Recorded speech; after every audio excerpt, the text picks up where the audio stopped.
wewe Mungu unampenda mtu pasipo kutazamia malipo. Wewe Mungu unampenda mtu hata asiyostahili kupendwa.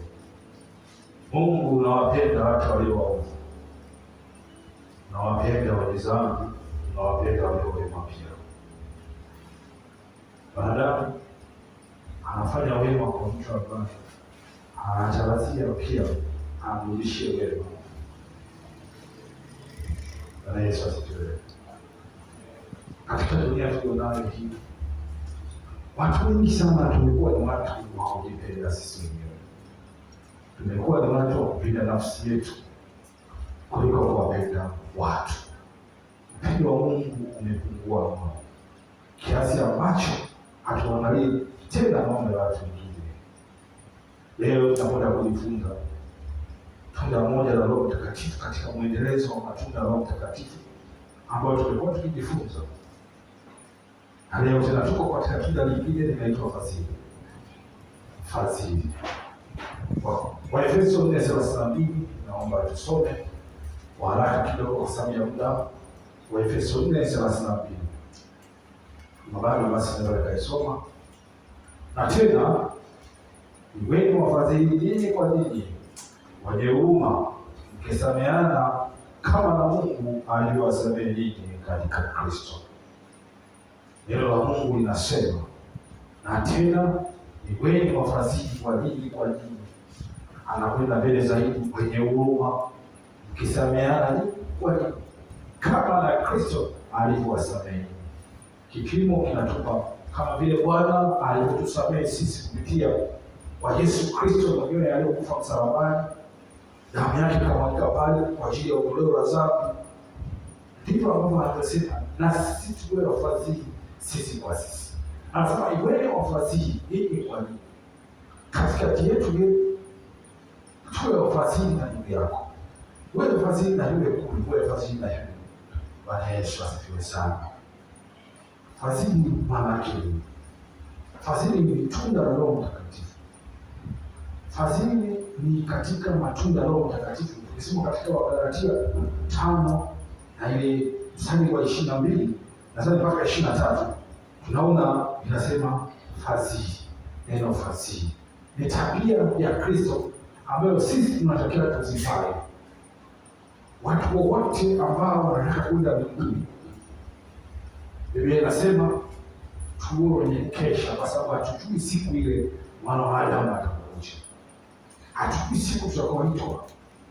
Wako wanaitwa wakiwa watoto, wamezaliwa tu pale wanaitwa. Wako wanaitwa wakiwa wamekuwa kwa kidogo, wamezaliwa pale wanaitwa. Wako wanaitwa wakiwa vijana, wamezaliwa wakiwa wanaitwa. Wako wanaitwa wakiwa wazee, wamezaliwa wakiwa wanaitwa. Wakati wowote unaweza ukaitwa. Biblia inasema tunapaswa kuwa tayari wakati wowote ule. Hizi ni sifa za mtu wa kwenda mbinguni. Moja wapo ya sifa hiyo ni fadhili. Bwana Yesu asifiwe. Neno fadhili ni matokeo ya Roho Mtakatifu ndani ya muumini. Pale mwingine anapoamua kuyasalimisha maisha yake na kumruhusu Roho Mtakatifu anaweza kukaa ndani ya muumini Mkristo ambaye amepokea Bwana Yesu na kumruhusu Roho Mtakatifu aweze kuyaendesha maisha yake. Linazaliwa tunda linaloitwa fadhili, ambalo ni tunda la Roho Mtakatifu. Fadhili ni tabia ya Kristo yenye kuhurumia, yenye kupole, yenye kuonesha moyo wa kujali kwa wengine kwa upendo. Bwana Yesu asifiwe sana. Fadhili ni tabia ya Kristo ambaye yeye mwenyewe alionyesha alipokuwa duniani na anaendelea kuonyesha hata sasa. Yenye kujali watu wengine, yenye kuwahurumia watu wengine, yenye kuonyesha upendo, yenye kuonyesha moyo wa kujali kwa upendo. Bwana Yesu asifiwe sana. Bwana Yesu asifiwe sana. Fadhili inaonekana kwa vitendo vya kihuruma. Fadhili inaonekana kwa vitendo vya kihuruma. Viko vitendo vinavyoonekana katikati ya kundi fulani au jamii vinaashiria kwamba huyu mtu amejaa fadhili, vitendo vya kihuruma. Wakati mwingine unakuta mtu ana uhitaji iko eneo fulani, inaweza ni hapa au mbali zaidi, ile kuchukua hatua kwa kumsikiliza, kwa kumtembelea. Bwana Yesu asifiwe sana. Kwa kuguswa hata kwa kile kidogo ulicho nacho, tayari ni kuonesha vitendo vya kihuruma. Wakati mwingine unakuta mtu kakata tamaa ya maisha, amekata tamaa ya kiroho kabisa, moyoni kesha kufa kiroho ikawa naishi. Bwana Yesu asifiwe. Sasa fadhili pia ni ile hali ya kuonesha maneno ya faraja yaliyojaa uzima wa neno la Mungu ambayo yako ndani yako juu ya yule mtu. Unapoachilia uzima unaingia juu ya yule mtu, baada ya kukata tamaa anapata tena nguvu ya kusogea mbele. Hadi maneno ya Mungu wewe fadhili hii kwa nini? Bwana Yesu asifiwe sana. Bwana Yesu asifiwe sana. Neno la Mungu linasema kwa sababu katikati yetu ya kati hizo tutapitia, kama ambavyo neno la Mungu linasema furahini, nasema furahini. Mtu akiwa katika majaribu ajue kwamba ni furaha tu. Akishapita kipindi hicho cha majaribu, katikati ya majaribu wako watu wanaweza kamili, wako watu wakakata tamaa, watu wakafuchika moyo, watu wakachoka na safari ya kwenda, kama nilivyokuwa na Israeli wanakwenda Kanaani, wanafika katikati wakachoka. Hakuna aliyoingia isipokuwa watu watatu tu. Bwana Yesu asifiwe. Ndio waliosonga mbele, akiwepo Yoshua mwana wa Nuni na Kalebu. Bwana Yesu asifiwe sana. Lakini wengine wote waliangamia. Tupo katika safari ya kwenda mbinguni. Unapomwona mwenzako ana shida fulani na ukanyamaza ukamsikia tu na usichukue hatua yoyote, akasema hii sio la kwangu, na wewe kuna siku utapita, utatamani mtu hakutie moyo, utatamani mtu akusaidie kwa namna hiyo hiyo. Katika msaada unaweza kuwa mdogo, mazingira yanatofautiana hatua kwa hatua, nyakati na nyakati, na mtu na mtu, lakini wote kuna nyakati tunapita ambazo tunahitaji kusaidiana sisi kwa sisi. Fadhili ni tunda la Roho Mtakatifu ambalo tunapaswa kuwa nalo. Usipokuwa nalo huwezi kwenda mbinguni. Tutaenda kule mbele, tutaona namna ambavyo sifa mojawapo ambayo tuliona Yesu akiwabagua watu ni matunda ya fadhili. Bwana Yesu asifiwe sana. Kwa sasa fadhili ni tunda la Roho Mtakatifu. Katika nyakati ambazo kimejaa hasira, wewe unaamua kuonyesha upole. Nyakati ambazo unaweza kuwa na hasira kama watu wengine ambao hawana hiyo fadhili, unaachia wewe upole. Wakati ambapo ungeweza kumhukumu mtu kwa matendo aliyotenda, wewe unaashiria rehema. Bwana Yesu asifiwe sana. Ni tunda ambalo haliwezekani bila msaada wa Roho Mtakatifu. Mtu kakukorofisha, mtu kakukuzi, kakufanyia yote anaweza kukufanyia, lakini bado neno la Mungu linasema usihukumu. Hukumu sio kazi yako, ni kazi ya Mungu. Wewe unachotakiwa kufanya ni kuachilia rehema. Rehema tu. Mtu kaja kuna hasira kali sana, wewe unatakiwa uachilie mazingira ya upole. Bwana Yesu asifiwe sana. Bwana Yesu asifiwe sana. Na kumsaidia mtu kwa moyo kwa upendo. Wakati mwingine mtu anaweza kumsaidia mtu lakini kwa masengenyo ya hali ya chini. Bwana Yesu asifiwe. Ni kweli umemsaidia au na namna fulani, lakini sasa inakuwa haipi Mungu nguvu. Bwana Yesu asifiwe sana. Fadhili inafungua moyo wa Mungu. Watu hawezi kumwona Mungu. Watu wanamuona Mungu kupitia matendo tunayoyatenda sisi ya kimungu. Yale tunaamua kuyafanya. Inaweza kuwa dogo au kubwa. Mtu anamuona Mungu. Mtu anamuona Mungu kupitia hilo anayopitia. Anaanza kumtukuza Mungu. Bwana Yesu asifiwe sana. Bwana Yesu asifiwe sana. Somo hili Roho Mtakatifu ameruhusu kwa sababu kuna namna anataka tuweze kukua na kuenenda sawasawa na yeye alivyo. Tutakuwa kama Baba yetu alivyo mbinguni alivyo, na sisi tutakuwa hivyo hivyo. Bwana Yesu asifiwe sana. Bwana Yesu asifiwe sana. Kwa hiyo sasa, hata tunapoona mwenzetu ana shida, hatutaki kunyamaza kimya. Tunataka tuchukue hatua, tuoneshe, tusikae kimya.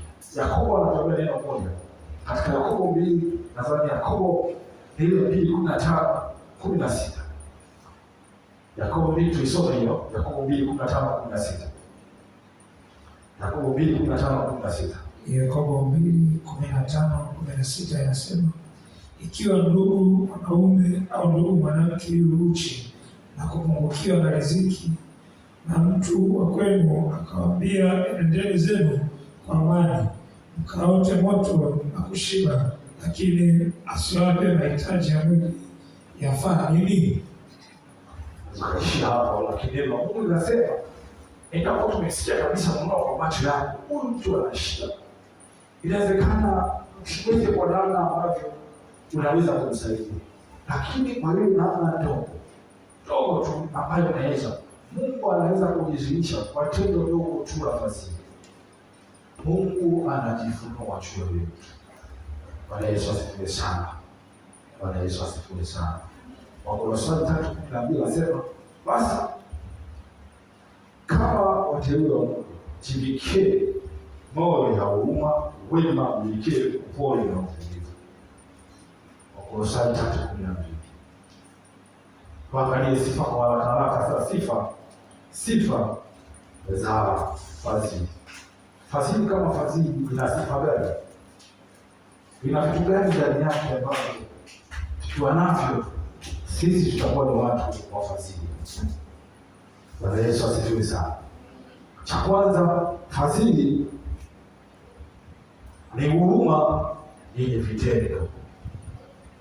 Fadhili ni huruma inayoonyeshwa na Kristo kwa vitendo, sio kwa maneno. Bwana Yesu asifiwe sana. Ni huruma ya vitendo. Tusome katika Mithali 11:17. Taisoma. Ushipata? Basi soma. Mithali 11:17. Inasema, mwenye rehema huitendea mema nafsi yake, aliye mkali hujisumbua moyo wake. Ukiangalia hili andiko inasema mwenye rehema hujifanyia mema nafsi yake, bali mtu mkali hujisumbua nafsi yake mwenyewe. Fadhili, tukisema fadhili, yale matendo ya ukarimu, huruma, upole. Bwana Yesu asifiwe sana. Rehema, msamaha, yale tunapokuwa tunayatenda sisi huwa yanamfaidisha mtoaji mwenyewe. Bwana Yesu asifiwe. Biblia inasema atowapo mtu ndio atachofuna, yana tabia baadaye ya kumrudia yule mtu anaotoa mwenyewe na kumfaidisha. Bwana Yesu asifiwe. Mithali hii inasema mwenye rehema hujifanyia mema nafsi yake.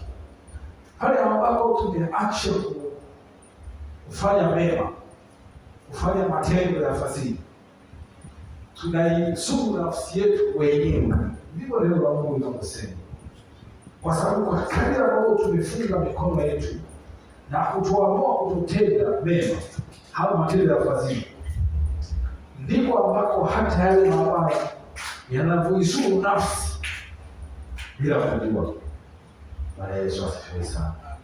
Kwa yale matendo mema tunayotenda huwa yanarudi kwa mtu aliyoyatoa mwenyewe. Kwa nafsi inakuwa inapata faida. Ndio maana neno la Mungu linasema mwenye rehema hujifanyia mema nafsi yake. Kwa hiyo tunapofanya fadhili, matendo ya fadhili, cha kwanza sisi wenyewe tunapata, tunaifaidisha nafsi, kwa sababu yale tunayoyatoa ndiko tutakaovuna. Baada ya muda atarudi kwetu. Bwana Yesu asifiwe. Apandapo mtu ndicho avunapo. Amen.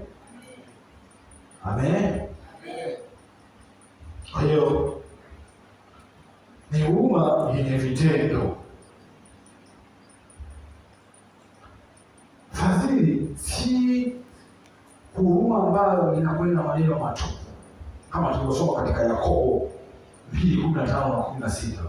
Yakobo, ukimwona mtu wa kweli yuko kwenye matatizo, lakini bado ukamwangalia tu ukamwambia Mungu akubariki, nenda ukaote moto na usichukue hatua yoyote, Biblia inakataza.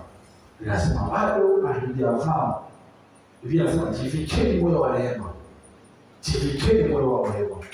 Katika Wakolosai 3:12, jivikeni moyo wa rehema. Kwa hiyo fadhili tunapaswa kujivika, haiwezi kuja tu wenyewe, lazima tujivike zile tabia za Kristo. Unapomwona mtu mwenye shida, mtazame. Bwana Yesu asifiwe. Si lazima fedha kukusaidia, hata uwepo wako tu. Bwana Yesu asifiwe sana. Bali unaweza kaonyesha, akaonekana Mungu, ule mtu akamwona Mungu kupitia wewe. Bwana Yesu asifiwe sana. Bwana Yesu asifiwe sana. Kuna mfano mmoja nitamani tuangalie katika Luka 10:31-37. Luka 10:31-37, naomba tusome. Luka 10:31-37. 31 inasema, kwa nasibu kuhani mmoja alishuka kwa njia ile, na alipomwona alipita kando. Na Mlawi vivyo hivyo, alipofika pale akamwona akapita kando. Lakini Samaria mmoja katika kusafiri kwake alifika hapo alipo, na alipomwona alimhurumia. Akakaribia, akamfunga jeraha zake, akizitia mafuta na divai, akampandisha juu ya mnyama wake, akampeleka mpaka nyumba ya wageni, akamtunza. Hata siku ya pili akatoa dinari 2, akampa mwenye nyumba ya wageni, akisema, mtunze huyu, na chochote utakachogharamiwa zaidi, mimi nitakaporudi nitakulipa. Waonaje wewe katika hao watatu, ni yupi aliyekuwa jirani yake yule aliyeangukia kati ya wanyang'anyi?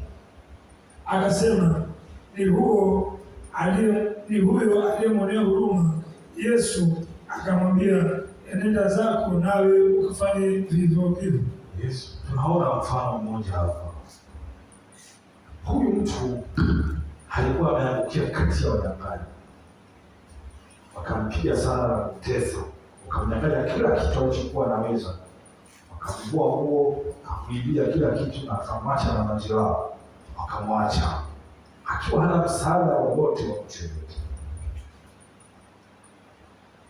Kwa bahati nzuri sana, Biblia inasema akaja mchungaji akapita pale. Bwana Yesu asifiwe sana. Mchungaji alipopita pale, alipotazama tu akapita kando. Akasema, hili si la kwangu. Halimuhusu. Akamwona, akamwonea huruma, lakini akachukua hatua, akapita kando, akaenda. Muda si muda akaja mzee wa kanisa. Akapita pale, akatazama, akasema, hili si la kwangu, akaenda. Bwana Yesu asifiwe. Akaja shemasi, wakapita wote watumishi wa Mungu.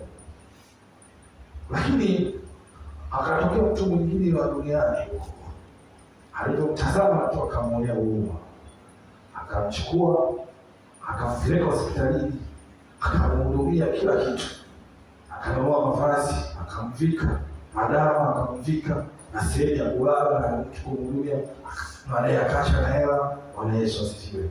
Na ikiwa anatumia zaidi, ataporudi hatamlipa. Mimi ninatufundisha neno hili la maandiko, ina maana ya kwamba katika maisha yetu ya kila siku ya kawaida tutakutana na watu ambao ambao watahitaji msaada wetu. Hauna msaada mwingine katika pointi hii ila ni wewe.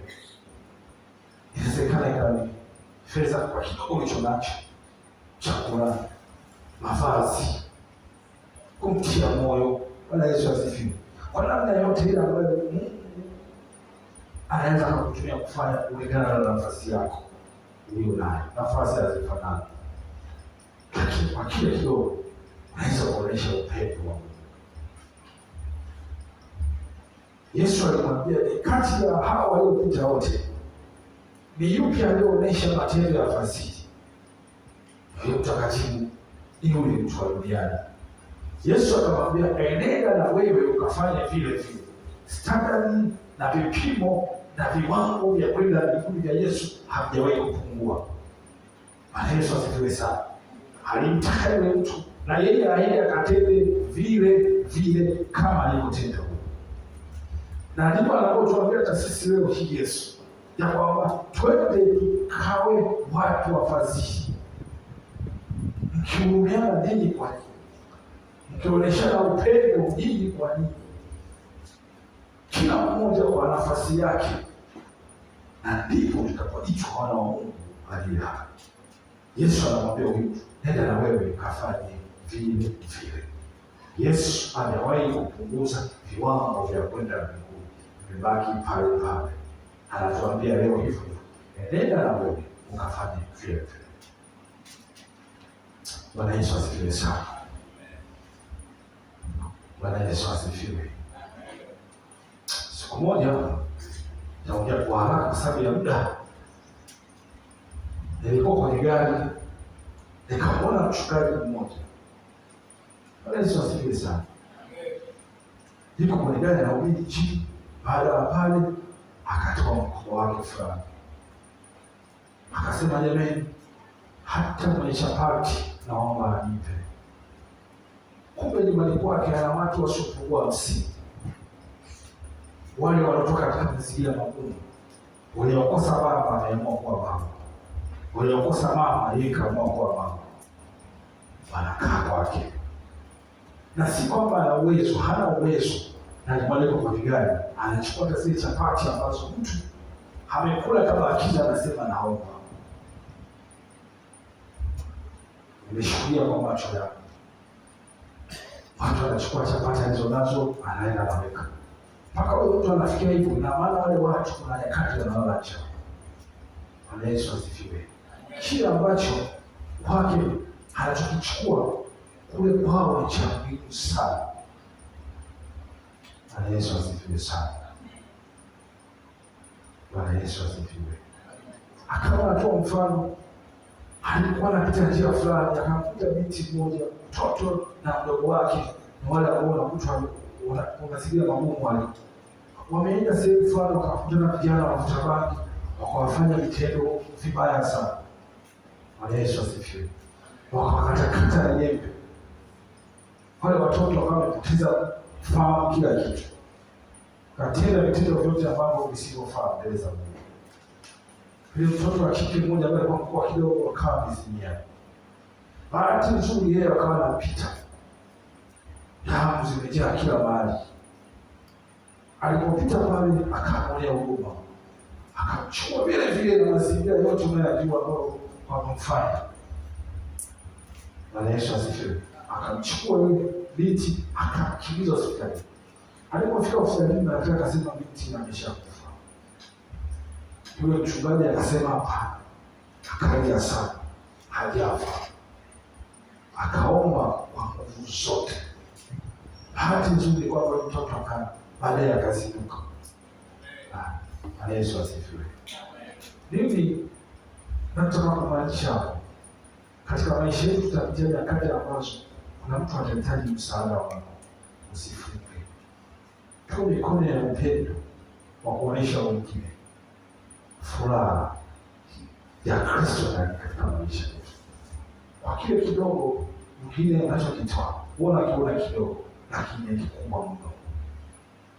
Bwana Yesu asifiwe sana. Matendo haya huwa inafungua njia ya nchi, hata kama moyo wa mtu ulikuwa umefungwa. Huyu mtu anaanza kuwa na imani ya kumsubiria Kristo. Ndio unaona wenzetu ukienda hospitalini unawakuta ana chupa ya uchi. Kuna watu hospitalini wapo hawana watu wa kuletea chakula. Mtu amekaa hospitalini mpaka ndugu amekatia tamaa. Hakuna hata mtu wa kuletea chochote. Wapo. Bwana Yesu asifiwe sana. Hospitalini wako watu tu wameshawatekeleza. Tukaugua miaka 2, miaka 3. Wapo 4, 5 wapo. Hana ndugu aina yoyote chakata tamaa. Wale wenzetu wale wanakwenda pale na uchi na sabuni, mahitaji yale madogo madogo ukiangalia. Bwana Yesu asifiwe. Lakini ana maana kubwa kwa wale watu.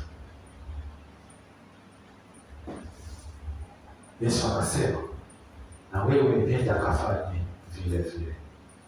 Anatuambia na leo nenda kafanye vile vile. Lakini fadhili ni tabia ya Kristo. Tabia ya Kristo.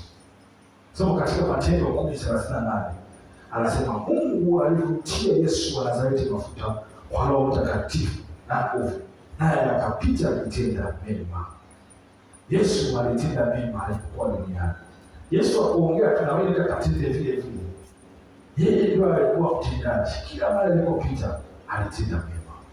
Ukisoma katika ile Mathayo 14:10 anasema akawaumia, akawaponya. Yesu aliwaponya wagonjwa. Kuna mara alipofika alipokuja wagonjwa aliwaponya. Bwana Yesu asifiwe sana. Yesu aliwaponya wagonjwa.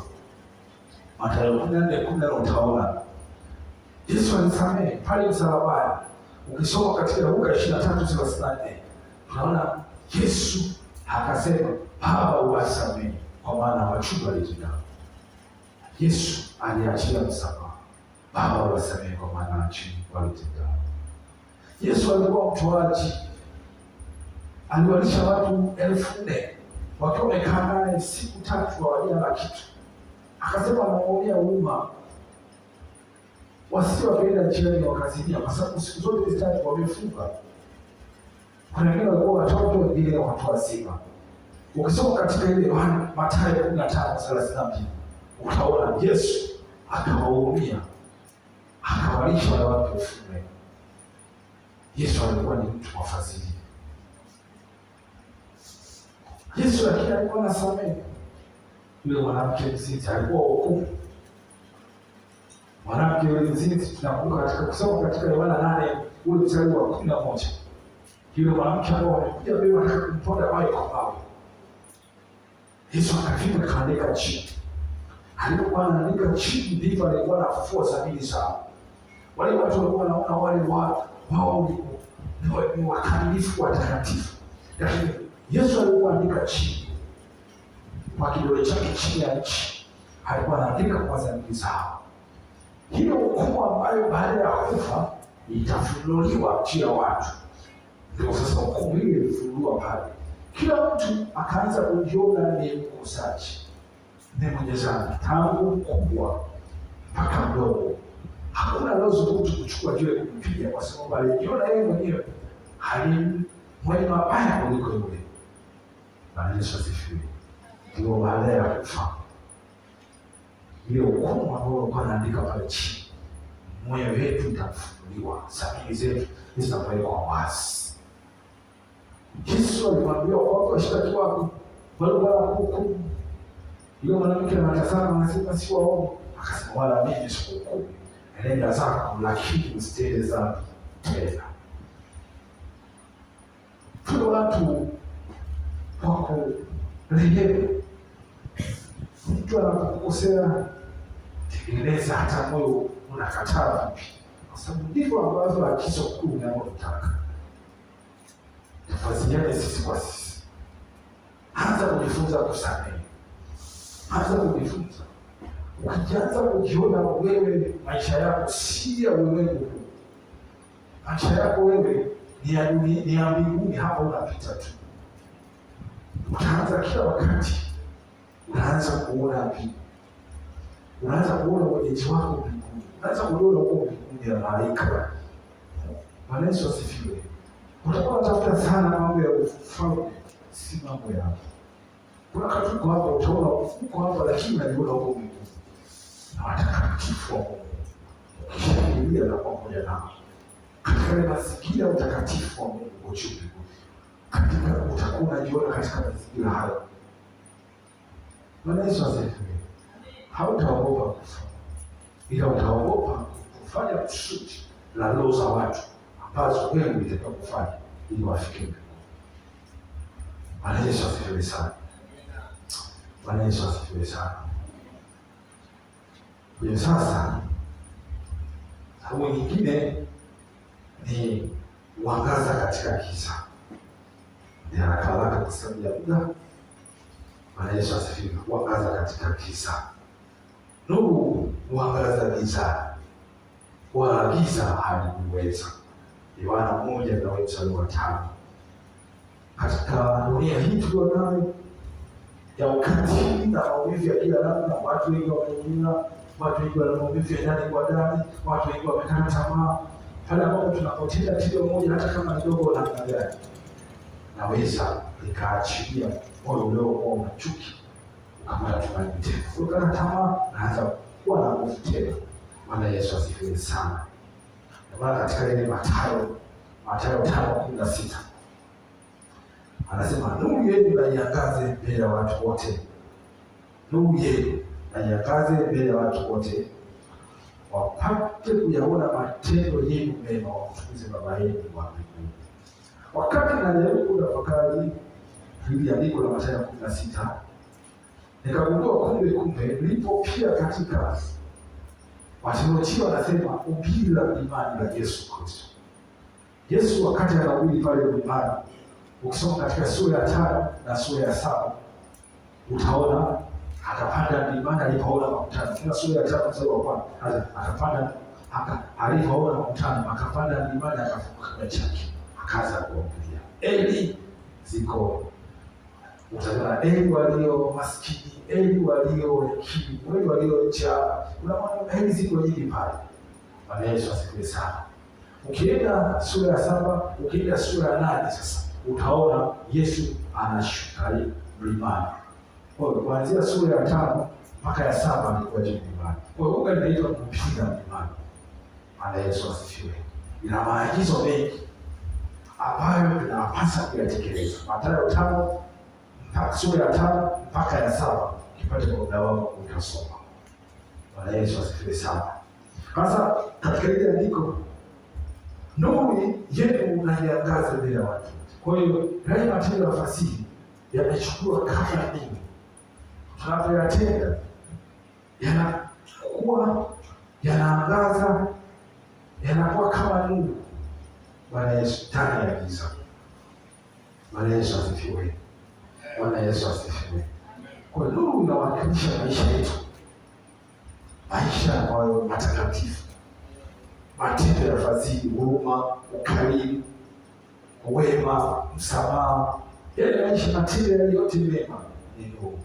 Tunapokuwa tunayatendea watu wengine, watu wanapoyaona yale matendo wanamtukuza Baba yenu wa mbinguni. Lengo si wewe upate sifa katika yale matendo. Bwana Yesu asifiwe sana. Lengo ni watu wamjue Mungu kupitia kile wanachokifanya, hata kama ni kidogo. Bwana Yesu asifiwe sana. Bwana Yesu asifiwe sana. Bwana Yesu asifiwe. Lengo ni watu wamtukuze Mungu. Napotenda inafungua mioyo na pia inaandaa mazingira ya watu kuipokea injili ya Kristo. Unapotenda tendo dogo kwa ulimwengu, watu wanapaona wanasema, na mimi natamani kuwa kama yule. Bwana Yesu asifiwe sana. Lakini utuliza maumivu ya wengine. Mithali 15 mstari wa kwanza anasema, maneno ya upole hugeuza hasira.